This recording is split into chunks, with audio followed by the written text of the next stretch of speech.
myself. So I've, for a very long time, have been interested in the issue of economic inclusion. Now, this is a really broad definition, but I meant the ability of anyone who had the capability and capacity, their ability to contribute fully to the well-being of everyone around them, to create jobs, to make discoveries, whether they're a science paper or a patent, or for that matter, a film, whatever it might be, bring something into the world. And for a certain group of people, I don't know, a third of my professional life, that means, do I have the same access to capital to create new companies or even nonprofits that can have an outsized impact on the world? And I'll share, and then maybe we'll see, I don't know, is Kristoffer hearing me yet? Yes, all right. It seems like we've had a big breakthrough. Do you hear me? I can hear you too as well. So I'll wrap up and then we'll join into the actual conversation. Yes, a huge advance. What really sort of drove me into this space was, my first time out raising venture capital for my first tech company and how brutally hard it was. My wife and I co-founded it together. Lots of AI. Every company I've done has been centered around AI, in this case, in education. And we were admittedly ahead of our time before Khan Academy and Coursera became household names. VCs loved what we were inventing. You can read students' minds. One of them said to us, here's $2 million if you'll do financial fraud detection and I have the perfect CEO. Just to be clear, I was the CEO. And I was sitting directly across the table from a venture capitalist who essentially was only willing to fund my company if he could then immediately fire me. Loved the technology, but didn't think I could run a business. I will casually point out again, I have now founded 6 companies. I've been the chief scientist at 2 others, and I sit on the boards of many more. We had a great idea, but they couldn't see it. They could only see 2 women that hadn't founded a company before. They couldn't see Hollywood's, central castings image of a nerd tycoon. Although I will say I am pretty nerdy. And so this launched a lot of work that I've done, collecting data both philanthropically and, as in one case, part of my startup, looking at all of the barriers that exist and the kind of factors that drive success, not just for women, but needless to say, that's been a particular focus of mine. So I have introduced myself a bit. I guess I've also was an academic, a theoretical neuroscientist, and nowadays, mainly what I do is people bring me crazy hard problems. And if I think my team and I can make a difference, I pay for everything and we try and come up with solutions and we just give them away, which I guess you could argue is another startup, but it's the worst startup idea ever. Everyone wants our product and it never makes any money. I hope I get to do it for the rest of my life. Wow, fantastic. And thanks, Vivienne. So I'm Kristoffer and I work at DTU Skylab, a hub for innovation and entrepreneurship for students and researchers at the Technical University of Denmark.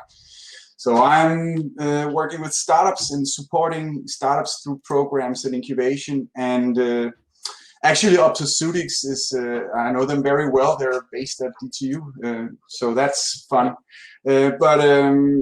We work with supporting entrepreneurship and entrepreneurial mindsets, and what we preach and work really hard towards is diversity in all sorts of aspects, and gender balance in an ecosystem on startup teams is very important as well. Diversity in all shape and forms, we believe, as many others, is a foundation for innovation and entrepreneurship.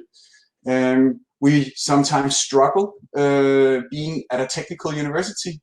There is sort of an imbalance, and in entrepreneurship there is an imbalance. We do a lot of initiatives, but I also hope today that we can get some inspiration for how to maybe do even better and maybe get some data to back it up. No, that'd be wonderful. Yeah. Needless to say, I have a lot of data, lots of data points, and an endless supply of opinions, which, much to my good fortune, are always right. Well, what would you pick if you could like select something that you think in this talk, in this conversation, is what you would highlight? Yeah, well, I mean, if we think, just to pick a place to start, since you manage, would you call it an incubator or an accelerator? I don't even know what the definitional difference is, Nah. but you know, we help companies grow, exactly, and minds grow, right? Yeah, I'm the vice chair of an LGBTQ entrepreneurial nonprofit here in the States, the largest in the world, in fact, called StartOut, and we run what we call an accelerator or maybe an incubator. They can have a really big impact. And we've had the chance to actually look in some of my data, look at what really the transformational impact is. And, you know, I'll start with the following. This is a very general statement. There was a paper that came out of Stanford last year from a group of computational linguists. Now you may be thinking, what does this have to do with anything? So they wanted to look at something that's been known for a long time, something called the innovation diversity paradox.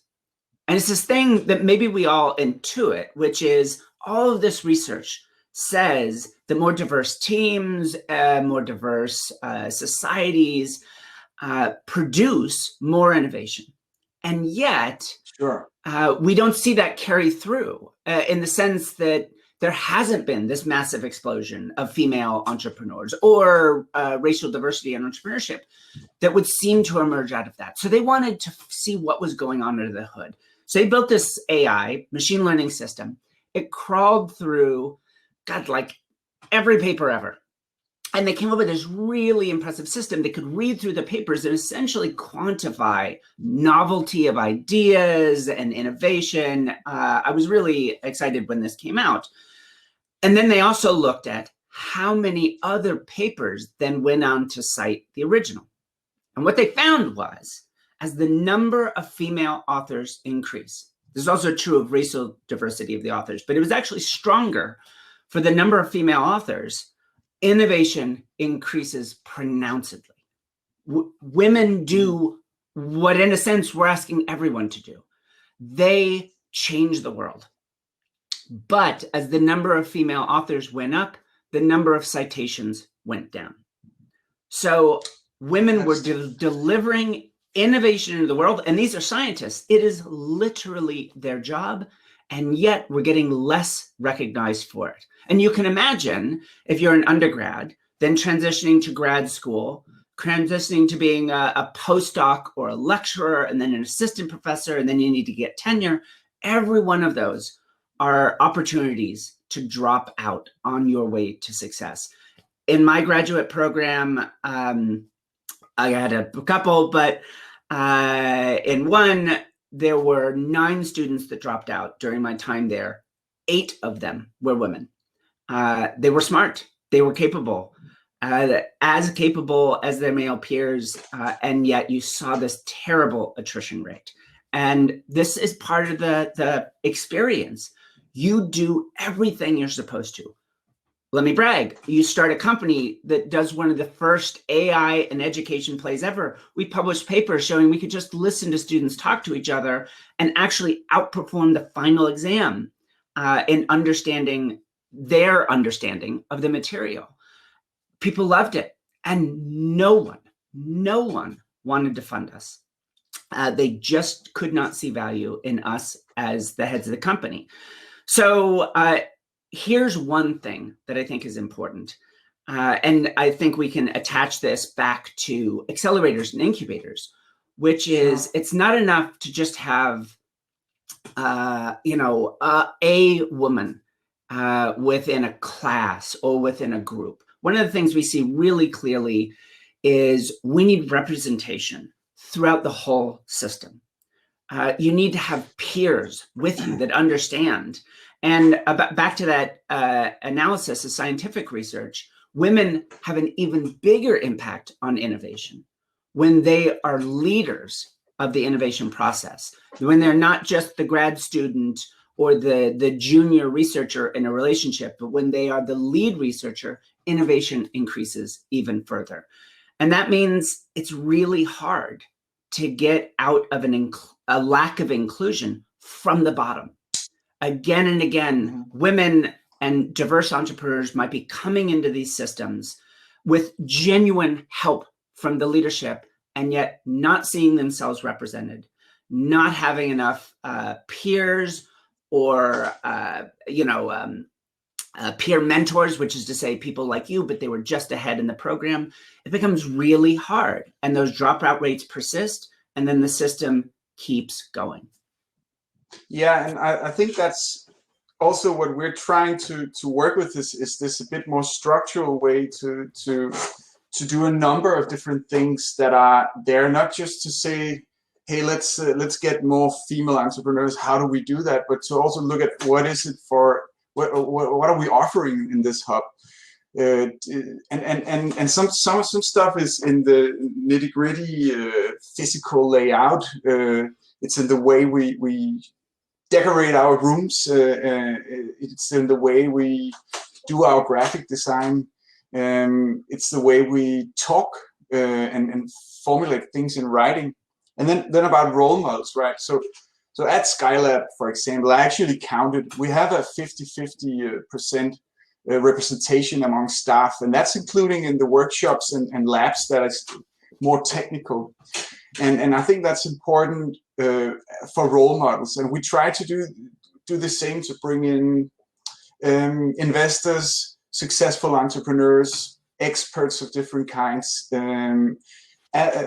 as a natural part, because it is a male-dominated area in engineering entrepreneurship, but I think in entrepreneurship in general.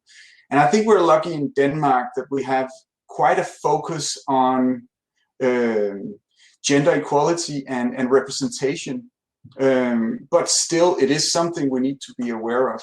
But do you think that's it? If we just make sure to have some like a balanced set of role models and a balanced set of supporters, and hopefully a number of female entrepreneurs among the startups in the co-founding teams, is that enough to create a sustaining balance? So there's some other things that I think are pretty crucial to finding a degree of success. And one of them was summed up really well. Years ago, I attended an event, what was it? 500 startups, I believe. So they've got their own little accelerators all around the US, but of course they have a hub here in the Bay Area. And they had a panel just for queer founders, LGBTQ plus founders. And it was 3 guys and a woman. And, you know, I gotta be honest, the guys sounded like anyone else. Why would they have different barriers? You know, they were like, push through, you know, you gotta be tough, you gotta just make it happen. And she said something that really caught my attention, partially because I see it reflected in my own data, but also just the heart behind it, which was all the stuff that you guys are saying is fine for you, but I have a different kind of strength. I'm going to bring a different kind of success to my company. And if you think there's only one definition of strength, you're going to miss the opportunity to invest in my company and be a part of the amazing things I'm going to do. She had just as much confidence as them. She knew she would succeed. And she has. I have kept track of her. But she was, instead of that like classic, forgive me for putting it in such blunt terms, but kind of tech bro attitude, she was very honest about fears and the things she needed to overcome. You know, I think everyone, or many of us at least, get your instinct is not to talk about your fears, emotional or otherwise, with your investors. One of the things I learned along the way is even positive things Yeah, not only do we have one go-to-market strategy, I've got another one I can do. And all the VC hears is, I don't know which one I want to do. It's what I'm supposed to just be saying a positive thing. And yet uncertainty, like you need to be the decisive leader. But in our research, we actually find that there's no unique, let's call it personality or identity makeup for success. And I don't just mean this based on biological sex or even gender. But if we just want to focus on this domain, I have a very fun line of research looking at the many, many dimensions along which people vary with respect to gender. And there just is no secret ingredient. There are things that give you an advantage. And venture capitalists traditionally very much respond to more masculine personalities. But we don't find anything that suggests they're actually more successful as entrepreneurs. No, but I think that's interesting because what you're saying is that if you want to look at a leader or a successful entrepreneur, you need to also look at honesty and self-awareness about your strengths, or having a different attitude, which is still sort of confident. And something that investors should look for, because that's what you want. You want someone who knows what they're doing and can provide something unique. So it's funny because you say that the investors don't look for this. They have a very one-dimensional way of looking at things, is what you're saying. But also we know that investors look for teams, and as far as I know, they should be looking for diverse teams. But they're not, because that's what we're working on a lot with in my chart. Yeah, we talk a lot about complementary diversity, which is to say we want teams, whether they're founder teams or scientific teams or teams inside our companies, we want teams where everyone brings strengths and then they complement one another's strengths and weaknesses. But again, even in this context, let's pick one specific factor, one that is in fact very predictive of entrepreneurial success, and that is resilience. So people that are resilient, if you've ever been an entrepreneur, you immediately understand why resilience is such a strong predictor of success. But for the people that effectively win a lottery, just like stumble backwards without any effort into the IPO lottery win, every company I founded has had days where it seems like it's going to end any moment. We're just, nothing will go forward. No one will take our calls. And yet they've all pushed through that. Or rather, the people involved push through. And we see this in large scale. Right now, I have this big project, which anyone watching can go check out at Socos.org. It's called the Inclusion Impact Index. And in real time, we are tracking 150,000 funded entrepreneurs throughout every major metro in the US and Canada. We'd love to take this around the world, by the way. So please, if you'd like to see this in Europe or in South America or beyond, please, hey, call me up and let's talk about what can make that happen. But we're tracking this in real time. And again, we see resilience as a crucial ingredient in the success of male and female entrepreneurs. But often resilience looks different. That doesn't mean that if you're a woman, your resilience is different than a man. Actually, some men and women look very much the same. But what I'm saying is sometimes VCs get caught up in the expression of it. Resilience means stoicism. Resilience means, you know, the charismatic leader. But sometimes resilience means you cry it out.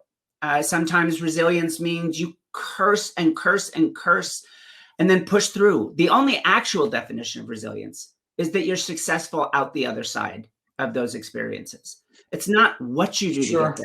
It's what you do afterwards. But again, I think we have very narrow perceptions of what resilience is like, when in fact, it's the outcome that's important. But it's the perception. But when do you think this changed then, that is apparently just around the corner? Because it's biting itself in the tail, right? Because you have a lot of people that should be and could be successful, but it will happen, and you will, I guess, see more sort of a varied set of personal traits or appearances from successful founders. Do you think it's at a turning point in some way that we can start looking at more diverse set of successful founder profiles?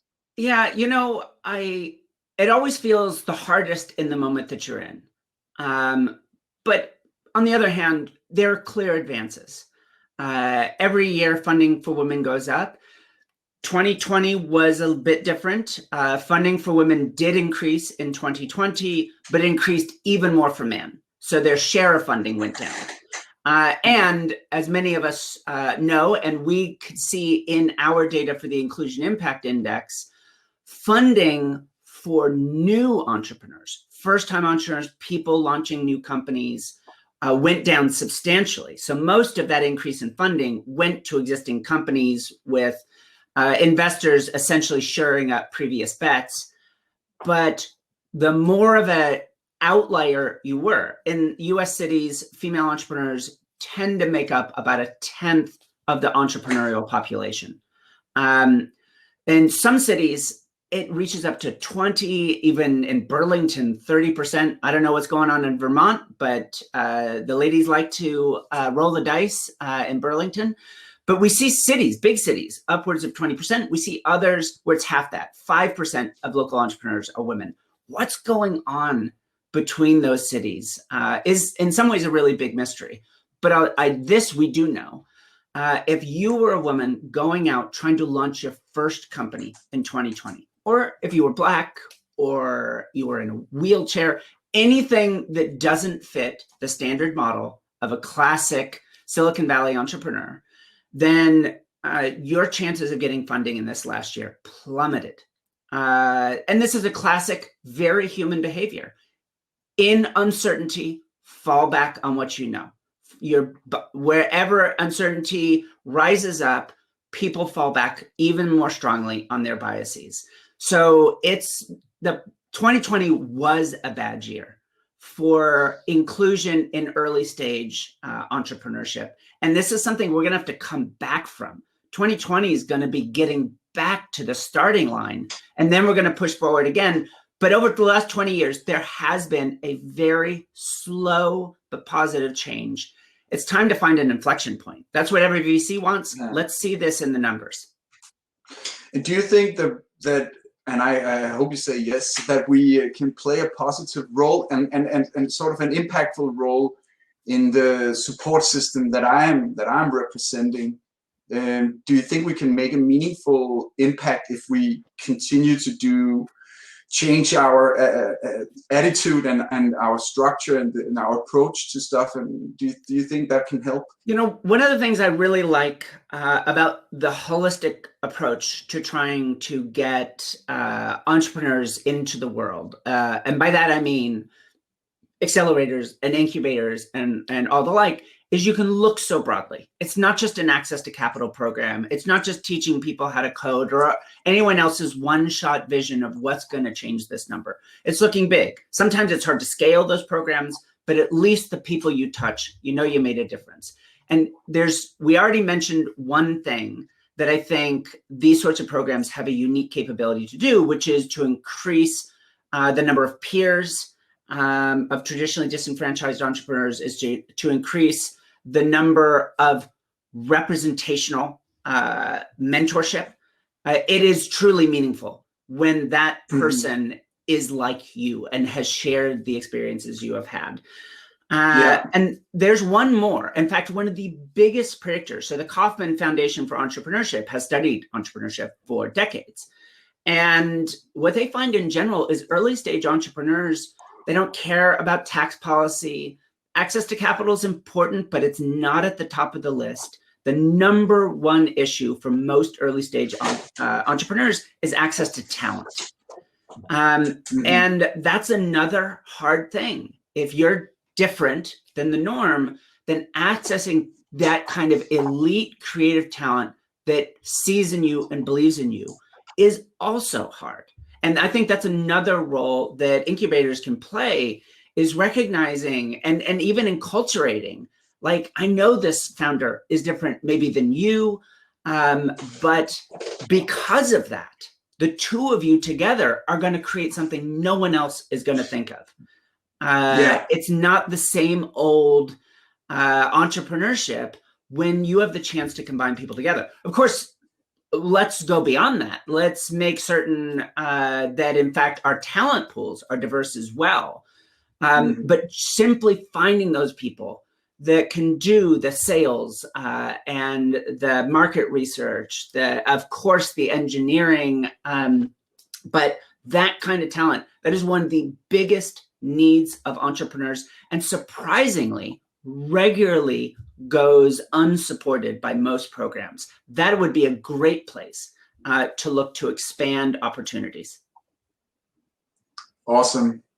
I think we're gonna focus on that even more from now on.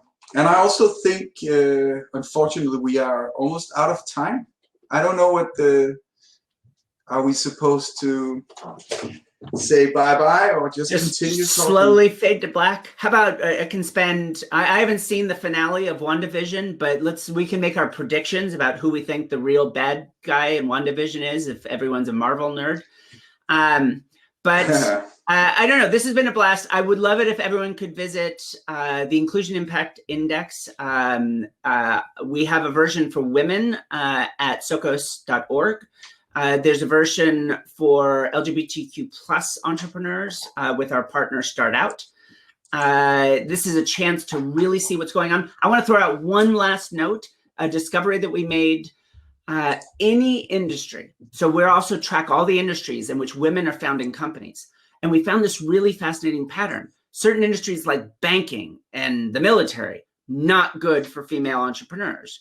Well, they're very hierarchical. Maybe that's a barrier. But then the other group of seemingly worse industries were ones that seemed like they'd be the most inviting to women. Entertainment, fashion, footwear. Then we dug under the hood, and why were women in these industries underperforming? What did these two things have in common? Turns out they're both hierarchical.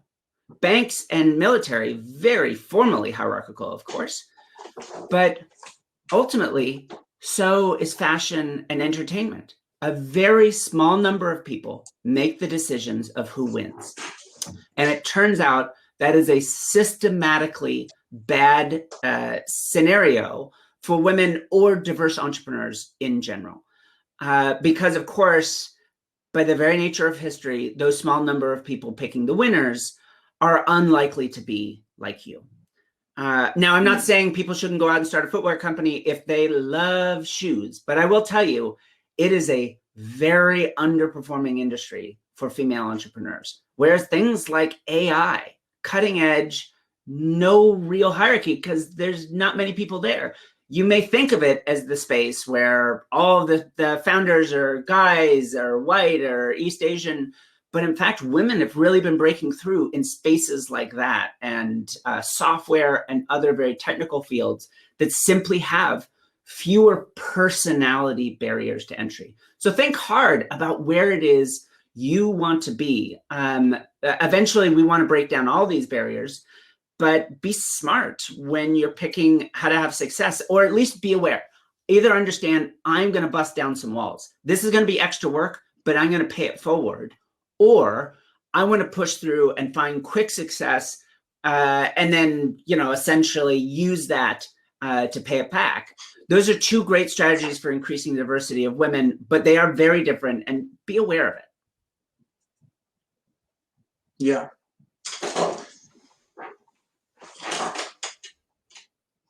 It's it's great. I'm happy to hang out for a little bit and answer questions if anyone wants to drop a question. But if they want to kick us out, let's do it.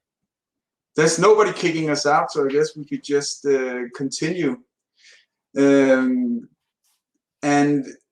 yeah, do we have questions from the audience? That would also be interesting.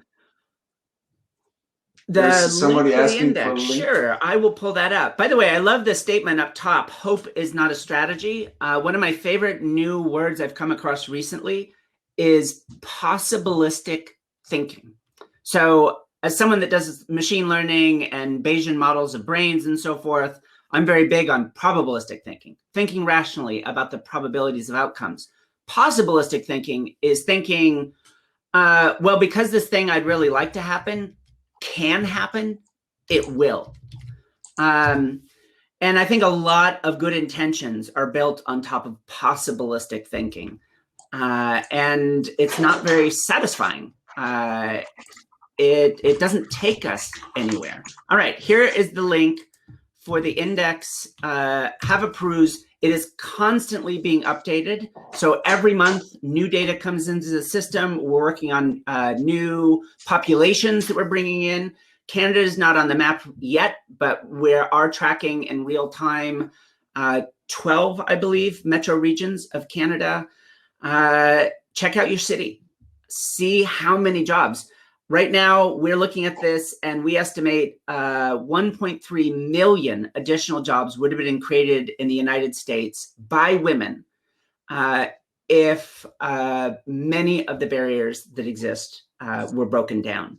So that's one of the things we have on here is a real-time index, not just of how women have created jobs, not just how queer entrepreneurs have created patents, but what that we believe using our economic modeling they could have achieved if barriers were lowered, which amounts to what all of us could have had back.